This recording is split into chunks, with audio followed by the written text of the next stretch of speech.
आस्था और संस्कृति का संगम है महाकुंभ। विश्वास की पराकाष्ठा है महाकुंभ। पवित्रता का परिचय है महाकुंभ। गंगा जमुना सरस्वती का संगम है महाकुंभ।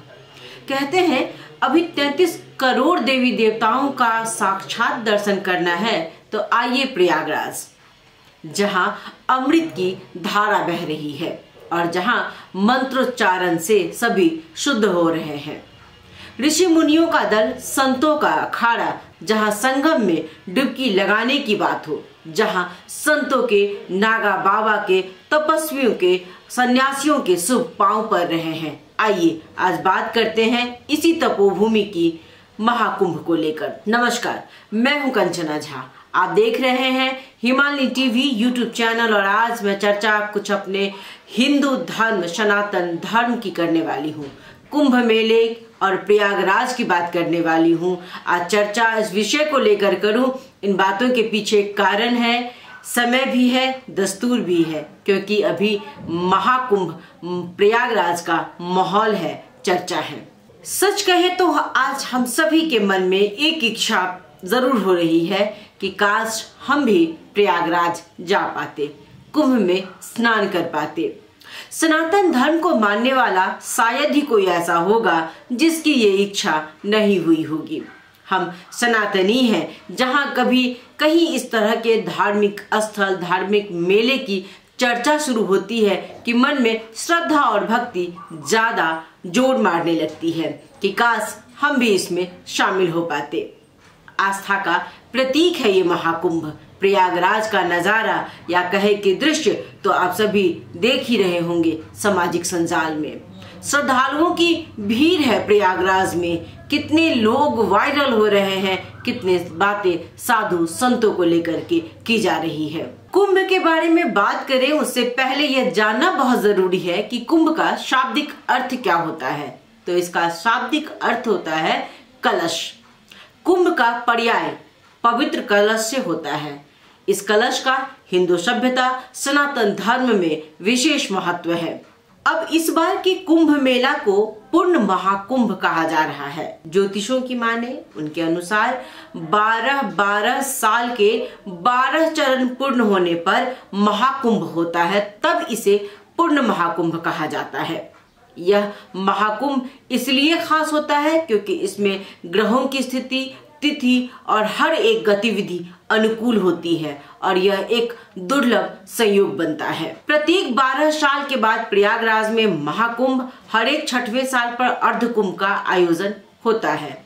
वहीं 144 साल के बाद आने वाले महाकुंभ को पूर्ण महाकुंभ कहा जाता है और यह पूर्ण महाकुंभ 13 जनवरी से शुरू हो चुका है और अब 26 फरवरी तक चलेगी।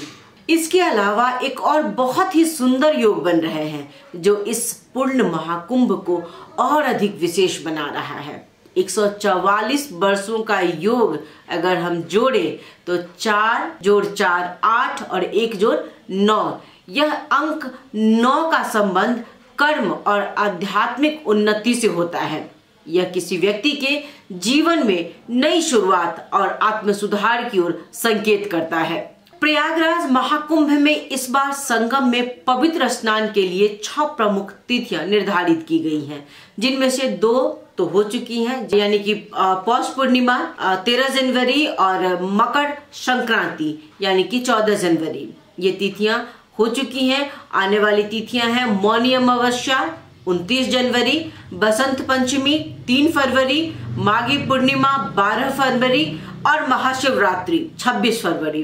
इन तिथियों को लेकर यह मान्यता है कि गंगा जमुना और सरस्वती के त्रिवेणी संगम में स्नान अनुष्ठान करने से आत्मा शुद्धि होती है, पापों का प्रायश्चित होता है। लोगों में कुंभ मेले की शुरुआत कब हुई होगी, इसे जानने की भी जिज्ञासा होती है, लेकिन इसका कोई ठोस प्रमाण नहीं मिला है। कुछ ग्रंथों के मुताबिक इसकी शुरुआत 850 साल से भी ज्यादा पहले हुई थी। वहीं कुछ विद्वानों का मानना है कि इसकी शुरुआत गुप्त काल में हुई थी। कुछ कथाओं में बताया गया है कि कुंभ का आयोजन समुद्र मंथन के बाद से ही किया जा रहा है। आदि शंकराचार्य द्वारा महाकुंभ की शुरुआत की गई थी। कुछ कथाओं में बताया गया है कि कुंभ का आयोजन समुद्र मंथन के बाद किया जा रहा है। समुद्र मंथन के बारे में शिव पुराण में, मत्स्य पुराण में, पद्म पुराण में और भविष्य पुराण में, या कहें कि लगभग सभी पुराणों में इसका जिक्र किया गया है। मान्यताओं के अनुसार समुद्र मंथन के दौरान जब अमृत कलश बाहर आया था, तब देवताओं और राक्षसों के बीच ठन गई थी कि कौन इसे ग्रहण करे। तब भगवान विष्णु ने मोहिनी अवतार लिया था। इसके बाद देवताओं और राक्षसों के बीच संघर्ष काफी ज्यादा बढ़ गया, तो उन्होंने इंद्रदेव के पुत्र जयंत को यह अमृत कलश सौंप दिया था। कहते हैं जयंत ने कौवे का रूप धारण कर लिया था और राक्षसों से अमृत कलश को छीनकर उड़ चले थे। जब वह कलश को लेकर भाग रहे थे, तो जहां जहां अमृत कलश की बूंदें गिरी, वहां वहां कुंभ मेला का आयोजन किया जाता है। और ये जगह थी जहां कुछ बूंदें गिरी, यानी कि प्रयागराज, उज्जैन, हरिद्वार और नासिक।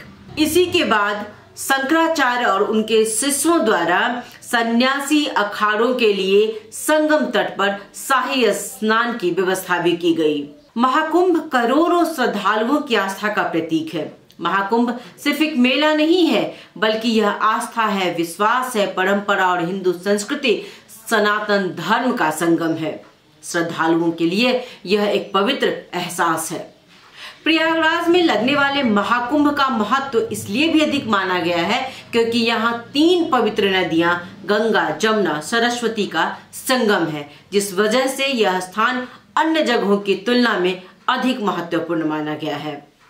महाकुंभ के आर्थिक महत्व की तो जितनी भी बात की जाए उतनी कम है। बहुत ज्यादा चर्चे में है इसके धार्मिक महत्व को लेकर के, लेकिन इसका न केवल धार्मिक महत्व है। कुंभ मेला को यदि आप सामाजिक दृष्टिकोण से देखें तो इसका विशेष महत्व है। यह सनातन धर्म की आस्था, सामाजिक एकता और सांस्कृतिक धरोहर का प्रतीक है।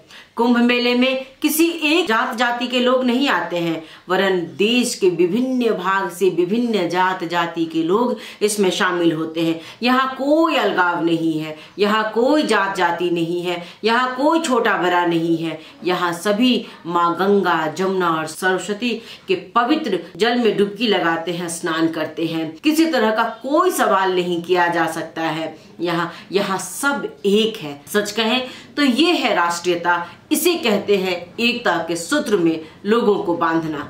इससे सामाजिक सद्भाव और सांस्कृतिक आदान प्रदान को बढ़ावा मिलता है। इसके साथ ही अगर इसके आर्थिक पक्ष को देखें तो भी बहुत कुछ मिलने वाला है।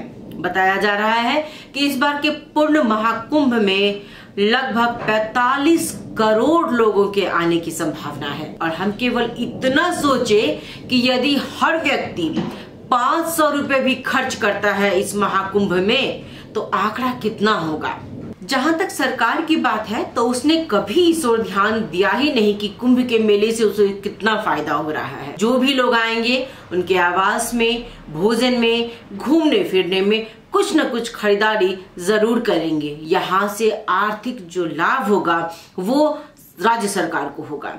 अभी आप सामाजिक संजाल पर देख रहे होंगे कि मेले में किस तरह के छोटे छोटे स्तर पर भी लेकिन व्यापार हो रहा है। चाहे वो माला को लेकर के हो, फूल पत्ती को लेकर हो, खाने पीने के सामान को लेकर के हो, या बच्चों के खेलने की चीजों को लेकर के हो, तो यानी आर्थिक लाभ राज्य सरकार को होगी ही होगी। और इन सब से अरबों रुपए आने हैं। एक और बहुत बड़ी बात होगी, करोड़ों की संख्या में देश में रोजगार के नए अवसर निर्मित होंगे एवं होटल उद्योग, यातायात उद्योग, पर्यटन से जुड़े व्यवसाय, स्थानीय स्तर के छोटे छोटे विभिन्न उत्पादनों के क्षेत्र में कार्य कर रहे व्यापारियों के व्यवसाय में भी बहुत ज्यादा वृद्धि होगी। इस प्रकार देश की अर्थव्यवस्था को भी महाकुंभ मेले के आयोजन से आर्थिक लाभ मिलने की भरपूर संभावना है। नेपाल से भी बहुत से भक्तजन पूर्ण महाकुंभ में भाग ले रहे हैं। चूंकि नेपाल हिंदू धर्म को मानता है, हिंदू राष्ट्र रहा है, तो गंगा, जमुना, सरस्वती के इस संगम के समय में वो भला कैसे पीछे रहेंगे। पूरी आस्था और विश्वास के साथ वो भी इस कुंभ में पहुंच रहे हैं और संगम में डुबकी लगा रहे हैं। यहाँ मैं एक बात पर जरूर जोर दूंगी कि भारत से विश्व को सीखने की जरूरत है। 40 करोड़ श्रद्धालुओं को संभालना मजाक नहीं है। ये बहुत बड़ी सफलता मानी जा रही है योगी सरकार की। तारीफ करनी होगी उनकी देखरेख में जो व्यवस्था हो रही है उसकी। योगी जी की सरकार ने जिस तरह के आयोजन की व्यवस्था की है उसकी तो सभी खुलकर तारीफ कर रहे हैं। एक पूरा नया शहर ही बसाया गया है। ट्रेन की सुविधा कहें या फिर कहें खाने पीने की सुविधा, या जो पहुंच गया है वहां वो भूखा नहीं रहेगा। पुलिस प्रशासन की अगर बात करें तो जगह जगह पर थोड़ी थोड़ी दूरी पर ही पुलिस गश्ती कर रही है, बारीक नजर रख रही है कि किसी तरह का कोई मामला सामने नहीं आए या किसी तरह की कोई गंभीर घटना न घटे। वहां देश के विभिन्न भागों से तो लोग आ ही रहे हैं, देश विदेश से भी भक्तों का आना जाना लगा ही हुआ है। आप भी इस पूर्ण महाकुंभ में सहभागी हों, इसके साक्षी बने। इस पवित्र जल में स्नान कर अपने जीवन को सफल बनाए, आत्मा को शुद्ध करें। जो नहीं जा पा रहे हैं वो केवल इसका सुमिरन करें, आस्था और संस्कृति के संगम महाकुंभ का दर्शन करें। ईश्वर सबके साथ है। नमस्कार, धन्यवाद।